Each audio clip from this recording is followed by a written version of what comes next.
আসসালামু আলাইকুম। আশা করি সবাই ভালো আছেন। আমরাও আল্লাহর রহমতে অনেক ভালো আছি। আজকে আমি আপনাদেরকে বানিয়ে দেখাবো চট্টগ্রামের ঐতিহ্যবাহী গরুর মাংসের কাবাবের রেসিপি। আশা করি আপনাদের সবার ভালো লাগবে।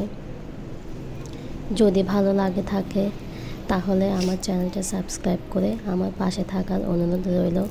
আর যারা অলরেডি সাবস্ক্রাইব করে দিয়েছেন তাদেরকে অসংখ্য ধন্যবাদ। তাহলে বানিয়ে নেওয়া যাক। প্রথমে আমি এখানে একটা হাঁড়িতে 2 কেজি মতো গরুর মাংস এমন বড় বড় টুকরো করে কেটে নিয়েছি। এখানে আমি সম্পূর্ণ গরুর সলিড মাংসটা ব্যবহার করতেছি। এখন তাতে দিয়ে দেব 1 টেবিল চামচ করে আদা বাটা, পেঁয়াজ বাটা ও রসুন বাটা। সবগুলো এখানে আমি 1 টেবিল চামচ করে দিয়েছি। ও দিয়ে দেব 2 চা চামচ মরিচের গুঁড়া, হাফ চা চামচ হলুদের গুঁড়া, 1 চা চামচ ধনিয়া গুঁড়া ও 1 চা চামচ গরম মশলার গুঁড়া। তারপর দিয়ে দেব স্বাদ মতো লবণ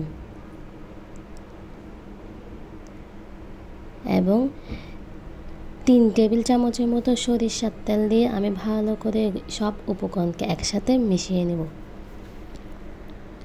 সবগুলো মাংসকে ভালো করে মশলার সাথে মাখিয়ে নিতে হবে।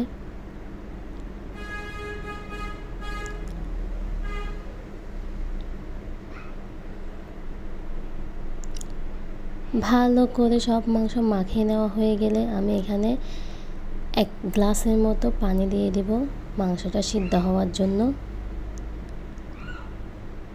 পানি দিয়ে একটু ভালো করে নেড়ে চেড়ে আমি চুলার মধ্যে মাংসটা সিদ্ধ হতে বসিয়ে দেব।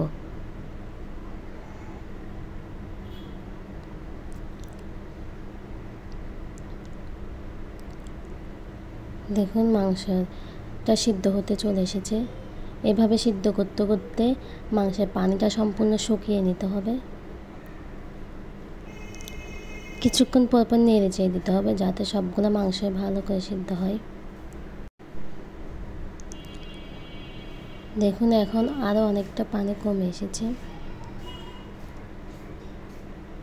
2 ঘন্টা পর, সম্পূর্ণ 2 ঘন্টা পর আমার মাংসের পানিটা একদম এতটুকুতে চলে এসেছে।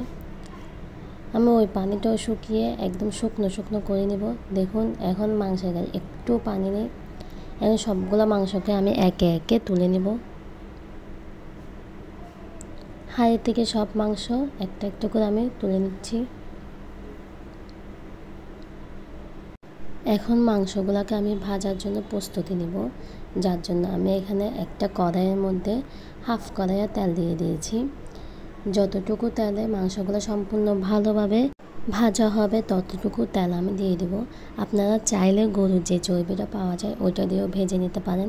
আমি এখানে তেল ব্যবহার করছি এবং একে একে সবগুলো মাংস একটা একটা করে মাংস তেলের মধ্যে দিয়ে এভাবে লাল লাল করে ভেজে নেব। উভয় পাশ যদি এমন লাল লাল করে ভাজা হয়ে যায় মনে করবো আমার গরুর মাংসের কাবাবটা সম্পূর্ণ রেডি এবং আমি একটা একটা করে তুলে নেব। এভাবে কিন্তু লাল লাল করে ভেজে নিতে হবে।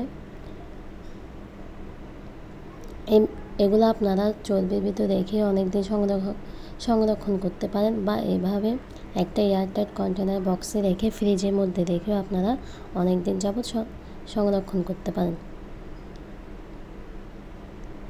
5-6 মাস অনায়াসে আপনারা এটা ফ্রিজে রেখে খেতে পারেন।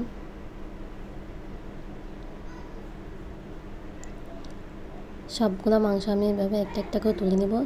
দেখুন গরুর মাংসটা দেখতে কী সুন্দর লাগতেছে ও কী লোভনীয় লাগতেছে। এইভাবে আপনারা খুব সহজে গরুর মাংস দিয়ে কাবাব বানিয়ে রাখতে পারেন। এভাবে আপনারা গরুর মাংসগুলো সংরক্ষণ করে রাখতে পারেন।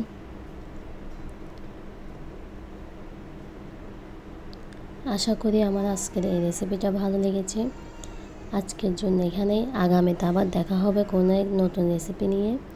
ধন্যবাদ সবাইকে। আসসালামু আলাইকুম।